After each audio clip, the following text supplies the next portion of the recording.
자, 수업 시작해보도록 하겠습니다. 3회 1단원이고요. 72페이지입니다. 여러분들 국어에서 가장 기본적으로 배우는 내용 중에 하나가 바로 시잖아요. 네, 그래서 우리 오늘 시를 한번 배워보도록 하겠습니다. 자, 시라는 건 뭐냐? 네, 마음속에 떠오르는 생각이나 느낌, 이게 바로 시에서 표현하고자 하는 주제입니다. 네, 이런 주제를 운율이 있는 언어. 자, 운율은 보통 뭘 통해서 형성되게 된다? 우리가 1학년 때 배웠었는데 뭔가가 똑같이 반복되면서, 그죠? 반복을 통해서 운율이 형성되고요. 이런 언어로 압축했다, 이때 압축했다라는 말은 다른 말로 뭐라고도 하냐면 함축적이다, 이렇게 얘기하게 됩니다. 그래서 우리가 기존에 사전적으로 쓰는 의미와 다르게 표현한 글, 이게 바로 시다, 이렇게 얘기하고 있고요. 이 중에서 여러분들 시라는 정체성을 가지게 만드는 것은 운율이 제일 크죠. 운율이 있는 것이 바로 시다, 이렇게 얘기하고요. 그 때문에 이때 시를 우리가 뭐라고도 부르냐면 운율이 있는 글이다 라고 해서 운문이라고도 부릅니다. 됐죠? 자, 그러면 시의 갈래에 따라서 시를 나눠 보도록 하겠습니다. 자, 시는 정형시, 자유시, 산문시, 서정시, 서사시, 극시 뭐 이런 것들이 있는데요. 여러분 이 중에서 좀 아셔야 되는 시는 형식에 따른 시인데요. 일단 이때 정형시라고 되어 있는데 이때 정형시의 형자가 무슨 형자냐면 형식이란 뜻이요. 형식 할 때 형자입니다. 그러면 형식이 어떻게 되어 있는 시예요?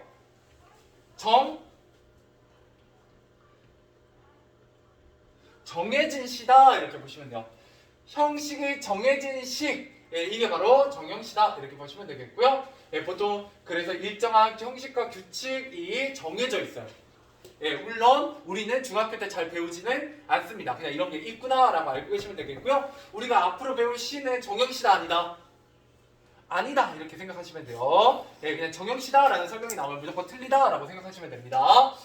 보통 우리나라의 시조나 한시 같은 옛날에 쓰인 시조들을 얘기합니다. 자, 그 다음에 자유시입니다. 자, 자유시는 정해진 형식이나 운율에 구애받지 않는 어떤 시? 자유로운 형식의 시라고 보시면 되겠습니다.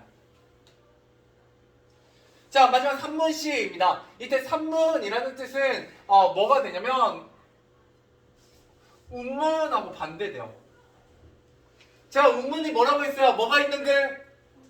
운율이 있는 글이라고 얘기했었기 때문에 산문은 줄글로 이루어진 시거든요. 그래서 뭘로? 줄글, 마치 소설처럼 쓰여 있는 시가 바로 산문시다, 이렇게 기억하시면 되겠습니다. 됐죠? 넘어가 보도록 하겠습니다. 자, 운율의 개념과 효과, 우린 지금 여기서 뭘 배우게 되냐? 첫 번째 운율에 대해서 배우게 됩니다. 자, 운율이라는 거 말의 가락이라고 보시면 되고요. 우리말로는 영어로는 rhythm 입니다. 그죠? 리듬이 우리말이 아니라는 건 알죠? 특히 저랑 같이 겨울방학부터 초등학교 6학년 겨울방학부터 하신 분들은 제가 이런 식으로 설명했었어요. 그랬었나? 그죠? 뭐 1년 됐으니까요. 까먹는 게 당연하죠. 자, 그랬을 때 같거나 비슷한 낱말이나 구절이 뭐 되는 게 반복되는 게 바로 운율을 형성한다 라는 거예요. 뭔가가 반복되면 운율이 형성된다, 이렇게 보시면 되겠습니다. 그래서 이 운율은 뭐를 드러내게 되냐? 정서와 분위기를 드러낸다, 이렇게 보시면 돼요. 정서라는 건 감정이고요. 전반적인 분위기가 이 운율을 통해서 형성된다, 이렇게 보시면 되겠습니다. 자, 그 다음에 외형률과 내재율입니다. 모르셔도 돼요. 그냥 편하게 들어놓으시고요. 이건 언제 써먹는 개념이냐? 고등학교 올라가서 써먹는 개념입니다. 중학교 때 잘 안 물어봐요. 일단 여러분 시험에 정형시다 나오면 맞다고 했어요? 틀리다고 했어요?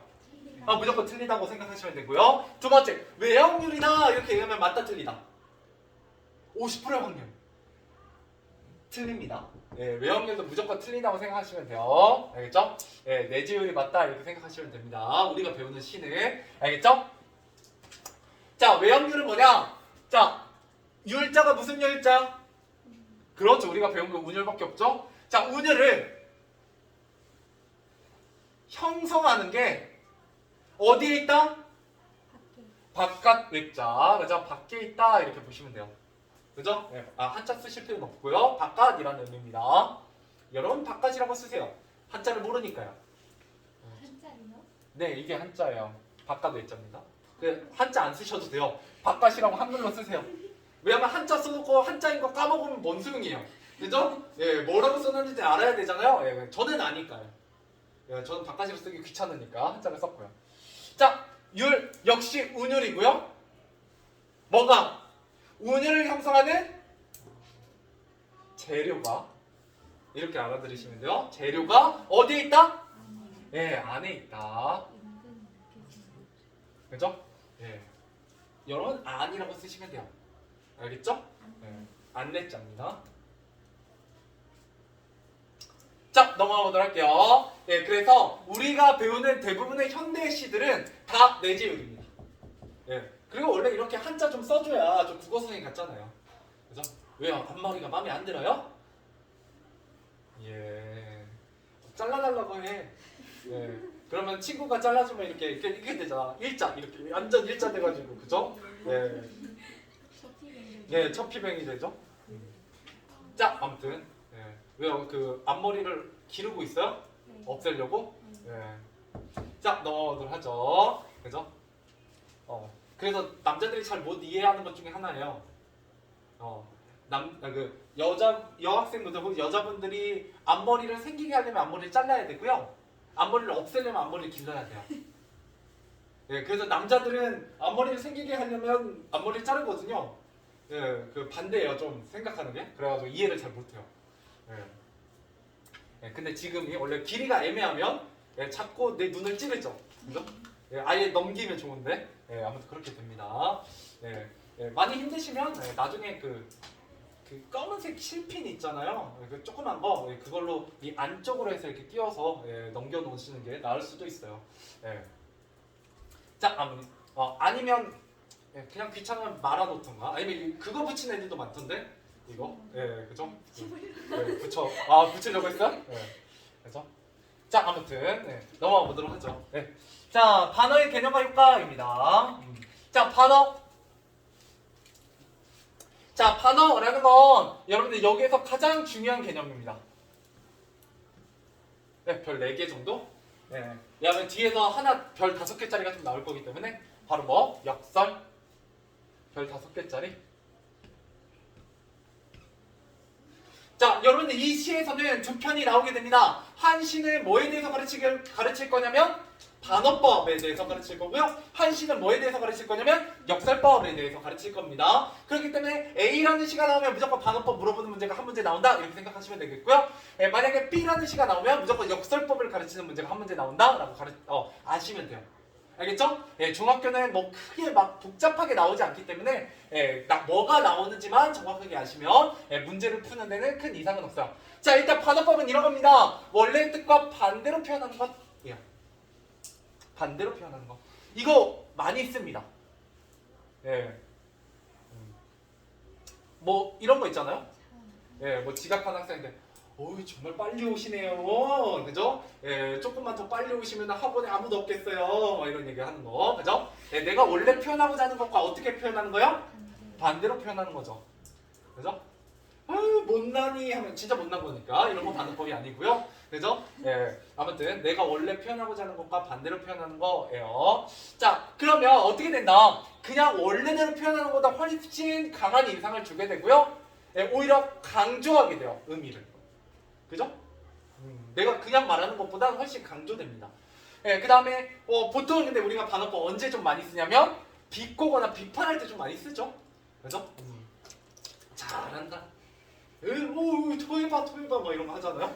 예, 그럴 때 더하면 큰일 나죠. 예, 그죠? 예. 자, 아무튼 이런 게 반어법입니다. 반대로 표현하는 거. 자, 그 다음에 역설법입니다. 역설법. 이게 어려워요. 이거 잘 들으세요. 자, 겉으로는 뜻이 모순되고 이치에 맞지 않는 것 같지만 그 속에 진리를 담고 있는 표현을 외우셔야 돼요. 일단. 예, 통째로 외우는 게 가능하다 불가능하다. 잘 안 돼요. 하지만 제가 여러분들이 이거를 앞으로 최소 50번 가까이 듣게 될 거예요. 예, 그렇기 때문에 좀 외워질 겁니다.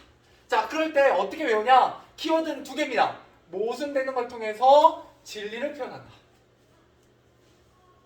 자, 그러면 일단 모순이 뭔지를 봐야겠죠? 자, 모순이라는 건 옛날에 이런 이야기가 있어요. 예, 자, 옛날에 중국에 어떤 상인이 있었습니다. 그 상인은 물건을 팔고 있었어요. 한 손에는 모, 이게 창모자입니다. 이때 창모는 가수가 아니고요. 아, 그죠? 예, 스피어. 창. 예, 찌르는 창. 예, 스피어를 뜻하고요. 예, 그 다음에 무슨은 뭐냐면 shield. 방패를 의미합니다. 자, 그래서 창과 방패를 파는 사람이었어요. 무기상이죠. 근데 이 무기상이 굉장히 입담이 좋았어요. 그래서 사람들한테 이렇게 얘기하는 거예요. 야, 자, 모여보세요. 제가 창과 방패를 가져왔는데요. 이 창과 방패가 대단한 거예요. 뭐냐? 이 창은 이 세상의 모든 방패를 뚫을 수 있는 창입니다. 자, 이 방패는 이 세상의 모든 창을 막을 수 있는 방패입니다. 라고 하고 팔고 있었어요. 장사가 되게 잘 됐거든요. 그랬는데 어떤 지나가던 똑똑한 사람이 보고 머리에 물음표가 뜨는 거죠. 자, 거기 상인 양반 물어보는 거죠. 뭐라고 물어봤겠어요? 당신이 들고 있는 그 창과 모든 걸 뚫는 창과 모든 걸 막는 그 방패를 서로 부닥치면 어떻게 됩니까? 라고 물어보는 거죠. 자, 만약에 부닥쳤는데 방패가 멀쩡하면 창이 사기고요. 부닥쳤는데 창이 뚫어버리면 방패가 사기죠. 자, 그렇다는 건 이 세상에 모든 것 뚫는 창과 모든 걸 막는 방패가 동시에 존재할 수가 없죠. 이건 논리적으로 말이 된다 안 된다? 안 돼요. 그래서 오늘 영상을 남기기 때문에 좀 그렇긴 하지만 그래서 저는 뭐라고 가르치냐, 여러분들 좀 더 익숙하도록 이거는 개소리입니다. 들었는데 말이 안 돼. 저런 개소리가 이게 바로 역설법이에요. 알겠죠? 그럼 뭐랑 좀 다르냐? 반어법하고 달라요. 반어법은 말은 돼요. 근데 내가 말하고자 하는 바가 어떻게 얘기하는 거예요? 반대로 얘기하는 거예요. 반대로. 근데 역설법은 반대로 표현하는 게 아니에요. 그냥 말 자체가 안 되는 거예요. 근데 말 안 되는 말을 함으로써 내가 말하고자 하는 바를 강조합니다. 자, 그래서 역설법은 논리적으로 모순돼 보이지만 그 안에 진리를 담고 있는 표현이라고 외우시면 돼요. 자, 생각보다 외우는 거 어렵지 않습니다. 왜냐면 두 가지 키워드만 외우시면 돼요. 모순이라는 키워드와 진리예요. 자, 모순돼 보이지만 진리를 담고 있다. 그죠? 모순되어 보이지만 진리를 담고 있다. 맞아, 벌써 한 4-5번 반복하고 있죠? 이게 나중에 서술형으로 잘 나옵니다. 근데 여러분들은 일부러 쪽지 시험을 보지 않더라도 귀에 인이 박히도록 자주 듣게 될 거예요. 나중에 외우셔야 되고요. 자, 이때 역시 의미를 뭐 하게 된다? 강조하고요. 제가 그래서 역설법 가르칠 때 이런 거 얘기해요. 예시로. 자, 여러분들 이거 하면 제가 바로 국어 수업 영상 정지하고 끝내도록 하겠습니다. 자, 저한테 딱 들려주시면 돼요. 자, 뭐냐?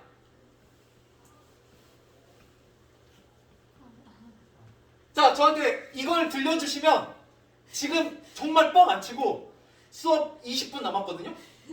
바로 끝낼게요.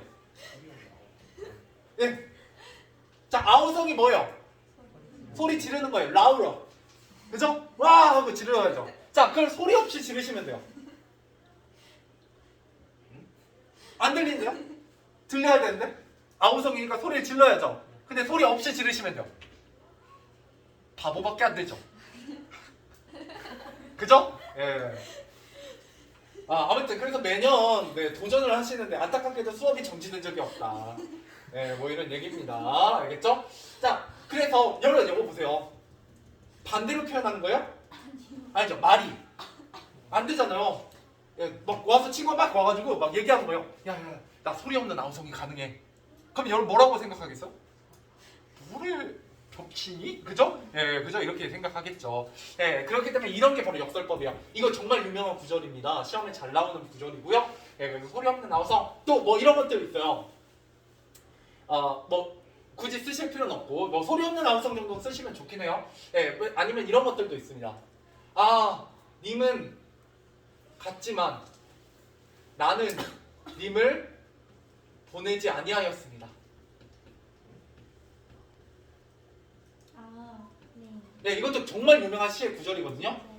님은 같지만 나는 님을 보내지 아니하였습니다. 자, 그러면 님이 갔다는 거예요? 안 갔다는 거예요?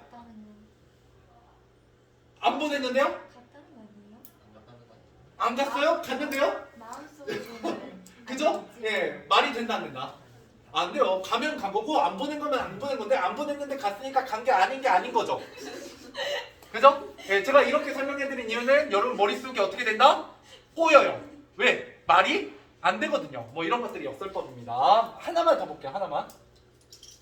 예. 아니면 뭐 이런 것도 있어요. 굉장히 유명한 구조 중에 우리의 사랑을 위해선 이별이 있어야 하네.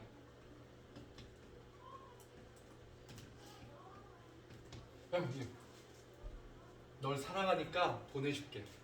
라는 그 진부한 멘트가 있거든요. 자, 여러분들 이게 이제 보통 누가 많이 쓰냐? 남자들이 되게 많이 써요. 벌써 들어보셨나요? 남자들이 되게 많이 씁니다. 남자들은 어떨 때 많이 쓰냐면 내가 이 여자한테 뭔가 정말 잘 해줄 수 없다고 생각할 때, 그러니까 뭐 돈이 없든 아니면 내가 뭐 이렇게 직장에 변변치 않든 아무튼 내 능력이 뭔가 이 여자를 행복하게 못 해준다고 생각할 때 이런 멘트를 써요. 근데 여자들은 뭐라고 생각하냐? 이해하지 못해요. 아니 사랑하는데 왜 이별해? 라고 생각하는 거예요. 왜? 사랑과 이별이라는 건 동시에 존재할 수 없죠. 이별한다는 건 뭐예요? 나를 더 이상 사랑하지 않는다는 거잖아요. 근데 사랑하니까 보내준대요. 아니 사랑하면 보내지 말라니까 자꾸 보내준대. 그죠? 예, 이런 게 역설법입니다. 예, 이거 이제 좀 재밌는 얘기 하려고 했던 거고. 자, 마지막으로 이런 경우도 있습니다. 네, 역설법에서 잘 쓰는 것 중에 찬란한 슬픔 뭐 이런 것들이 있어요. 자, 여러분 얘는 좀 쓰시면 좋은데. 자, 찬란한 슬픔 같은 경우는요, 이게 역설법이거든요. 왜 역설법일까요? 이런 슬픔이라는 건 긍정적이에요, 부정적이야? 부정적이죠. 그죠? 근데 그 슬픔이 어떻대요? 찬란하대요. 찬란한 건 긍정이에요, 부정이에요? 긍정이에요. 그러면 얘는 긍정이에요, 부정이에요? 찬란한 슬픔은? 막 웃는데 우는 거죠. 그죠? 그건 우는 거예요, 웃는 거예요? 웃겨서 우는 거. 예. 그래서 말이 안 되잖아요. 이런 게 바로 긍정과 부정이 붙어 있는 경우에 바로 역설법이다 이렇게 얘기하게 됩니다. 알겠죠? 예. 아무튼 이런 것들 뭐 이렇게 역설법이다. 이거 길게 설명한 이유는 뭐다? 이런 나중에 생각보다 이 반어법과 역설법이 헷갈립니다. 헷갈려요. 하나만 예시로 들어볼게요. 시험에 정말 잘 나오는 겁니다. 죽어도 아니 눈물 흘리우리다. 진달래꽃이라는 작품에 실려있는 마지막 구절이고요. 무슨 상황이에요? 이별의 상황이에요. 이별의 상황에 당신한테 이렇게 얘기하는 거예요. 당신이 날 버리고 떠나서 난 진짜 슬프지만 나 죽어도 눈물 안 흘릴 거야 라고 얘기하는 거거든요. 자, 죽어도 눈물 안 흘린대요. 역설법일까요? 반어법일까요? 그쵸. 왜? 실제로 이 사람은 어떤 상황이에요? 지금 이별의 상황이 굉장히 슬프거든요. 실제로 진짜 울고 있어요. 너무 슬퍼요. 그렇지만 당신한테는 어떻게 얘기하는 거예요? 반대로 얘기하는 거예요. 난 울지 않을 거예요 라고 얘기하지만 이미 엉엉 울고 있죠. 그죠? 예, 반어법입니다. 이해되시죠? 이게 말이 안 되는 거 아니잖아. 눈물 안 흘리겠다고 말하는 게 말이 되죠. 그죠? 예, 말은 돼요. 예, 이렇게 이해하시면 네, 이거 시험에 잘 나와요, 정답으로. 역설법에 대한 오답으로 이게 정말 잘 나옵니다. 예, 거의 매년 나와요, 이게 정답은. 알겠죠? 외우셔도 좋아요. 얘는 반어법, 얘는 역설법. 알겠죠? 자, 문제 풀어보도록 하겠습니다.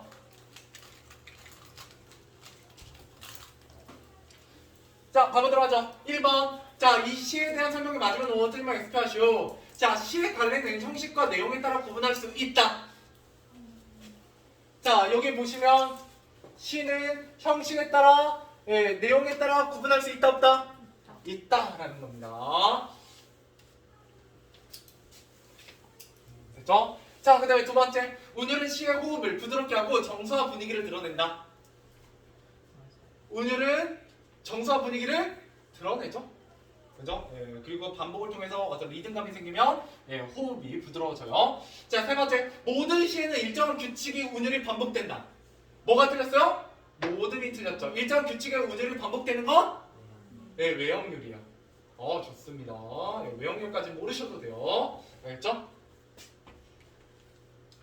시험엔 안 나오거든요. 자, 알고 있으면 좋긴 하지만. 자, 그래서 OOX였고요. 자, 2번 보기에서 설명한 개념. 자, 자신의 속마음을 원래 뜻과는 반대로 표현한다. 무슨 법? 반어법. 왜냐면 반어법의 반자가 반할 반이거든요. 반대 반자예요. 알겠죠? 자, 그 다음 넘어가 보도록 할게요. 3번입니다. 빈칸에 들어가 알맞은 말을 쓰시오. 자, 겉으로는 모순되지만 그 속에 진리를 담고 있는 표현 역설법.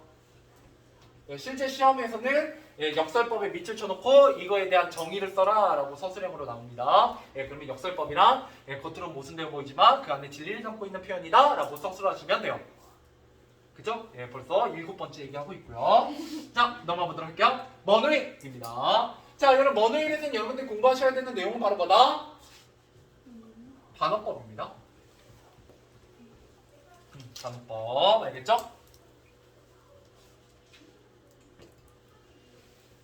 자, 시 해석 바로 가보도록 할게요. 일단 이 시는 이별의 상황에 처해 있는 시입니다. 자, 그래서 한번 보도록 하죠. 그리고 두 번째 뭘 공부해야 된다? 운율을 공부해야 됩니다. 이렇게 두 가지 공부하시면 돼요. 반어법과 운율. 알았죠? 자, 가보도록 할게요. 먼 훗날 당신이 찾으시면 이렇게 얘기하고 있죠. 자, 여러분들 여기서 뭐를 알 수 있냐? 먼 훗날 당신이 찾으시면 이라는 건 지금은 당신이 내 곁에 있다 없다? 없다는 거예요. 그러면 이 화자가 무슨 상황에 처해 있구나? 그죠? 화자의 상황은 뭐다? 그렇죠. 이별을 당해 있죠. 그래서 이미 사랑하는 님이 내 곁에 없어요. 그런데 여러분 한번 생각해 보세요. 이별의 상황에서 먼 훗날에 당신이 찾으시면 이라고 얘기한다는 건 당신이 나를 찾아올 가능성이 있을까요? 없을까요? 없어요. 왜 없어요? 그때 언제? 먼 훗날에 당신이 찾아오는 그때 잊었다고 당신한테 말할 거거든요. 근데 나는 당신을 잊을 수 있어요? 없어요? 없다는 얘기를 하고 싶은 거예요. 그렇기 때문에 이때 잊어놓으라는 당연히 무슨 법? 반어법이요.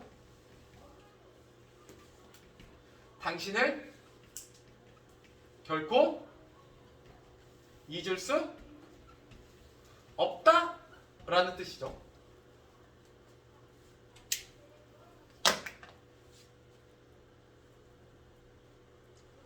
자, 근데 생각해보세요. 내가 당신을 잊을 수 없는데요.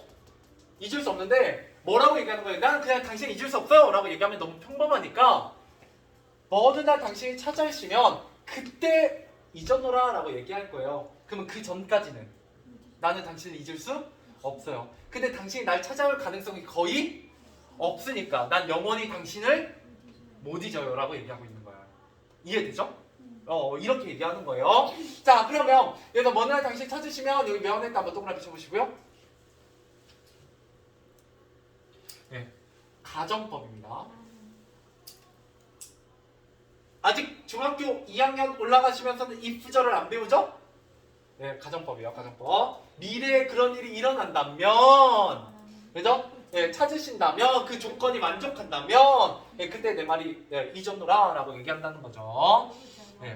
그때 이 당신은 뭐냐면 나의 시적 대상이고요. 내가 사랑하는 당신이죠. 됐죠? 사랑하는 당신입니다. 자, 계속해서 가보도록 하죠. 당신이 속으로 남으라면 또 가정법이 쓰이고 있죠? 언제? 자, 먼 훗날 당신이 날 찾아왔을 때, 물론 안 찾아오시겠지만 찾아왔을 때 내가 잊어놓으라 라고 당신한테 얘기하면 당신 어떻게 반응할 거라는 거예요? 아니 속으로 아니 왜 나를 잊었지? 라고 얘기하는 거예요. 약간 이렇게 얘기하니까 당신이 약간 쓰레기 같긴 하네요. 그런데 무척 그리다가 잊어놓으라 라고 당신한테 얘기할 거라는 거예요. 내가 당신이 찾아오지 않는 그 많은 나날 동안 당신 너무나 그리워하면서 기다렸어요. 그런데 너무 시간이 많이 지났기 때문에 당신이 잊었어요 라고 얘기한다는 거죠. 자, 그래서 당신 속으로 남으면 뭐 질책하면, 그죠? 당신의 질책이고요. 책망이요. 나보고 뭐라고 하는 거죠. 뭐라고 하면 잊어놓으라. 이때 잊어놓으라의 네모 한번 쳐보실까요? 같은 뜻이요. 잊었다 못 잊었다. 못 잊었다고 얘기하는 거예요. 그래도 당신이 남으라면, 그죠? 동그라미 가정법. 믿기지 않아서 잊었노라. 당신이 내 곁에 없다는 게, 이별을 했다는 게 믿기지 않아서 잊었노라 라고 얘기한다는 거예요.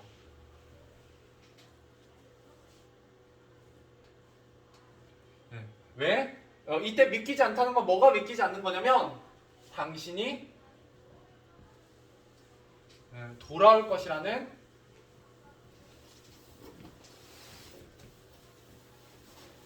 나는 돌아올 것이라는 사실. 그죠? 난 당신이 돌아오지 않을 줄 알았어요. 라고 해서 이렇게 가정했거든요. 근데 진짜 당신이 돌아와 버린다면 당신이 돌아올 것을 내가 믿지 않아서 잊었노라 라고 얘기한다는 거죠. 이해되시나요? 대충 어떤 내용인지? 내용은 별거 없어. 시는 정말 쉬워요. 그죠? 자, 오늘도 어제도 아니 있고 먼 훗날 그때 잊었노라. 자, 바로 여기서 뭐가 드러나고 있어요? 오늘도 어제도 잊지 않았다는 거죠. 이게 바로 말하는 이의 본심이죠. 여기서 이제 진짜 본심이 드러나요. 난 당신을 잊지 못하고요. 먼 훗날 그때 잊었노라 라고 얘기하고 있죠. 반어법으로. 자, 일단 첫 번째 시험 포인트는 당연히 반어법의 의미입니다. 잊었노라 라고 얘기하고 있지만 당신이 결국 잊을 수 없다는 거고요. 그 다음에 두 번째, 우리 뭐 찾아보자고 했어요?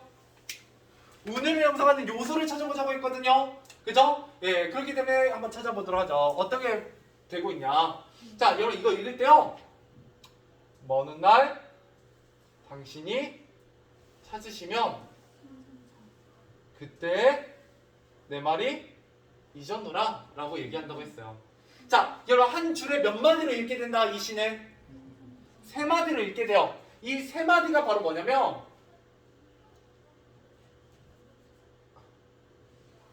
삼음보라고 불러요. 이때 온보라는 건 호흡의 마디예요. 한 호흡에 한 마디씩 읽는 거예요. 먼 훗날 당신이 찾으시면 세 마디. 이런 걸 삼음보라고 부릅니다.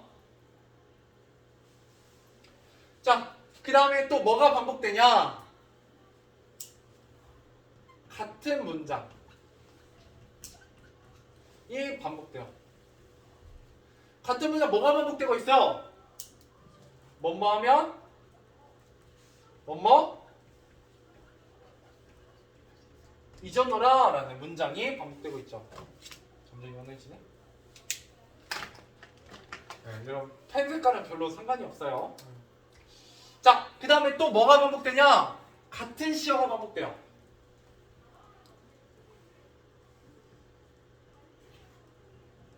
뭐가 반복돼요? 같은 시어?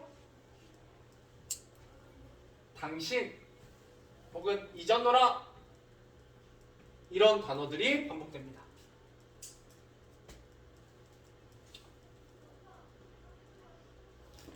자, 그 다음에 조금만 추가하면 이런 어때요? 점점점 시가 잊었노라, 무척거리다가 잊었노라, 믿기지 않아서 잊었노라, 먼 훗날 그때 잊었노라 라고 잊었노라는 말이 반복되고 있죠. 이걸 통해서는 뭐가 되고 있기 때문에 어떤 화자의 정서가 고조되고 있거든요.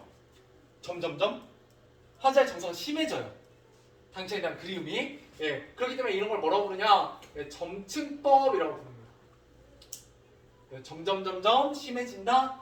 점점점점 많아진다. 뭐 이런 뜻이에요. 증가한다. 뭐 이런 뜻입니다. 여기까지 이해되시나요? 자, 그 다음에 마지막으로 각 연이 이행으로 구성돼요. 그죠? 이행, 이행, 이행, 이행 이렇게 구성되어 있죠? 이걸 통해서 구조적 안정감을 줍니다.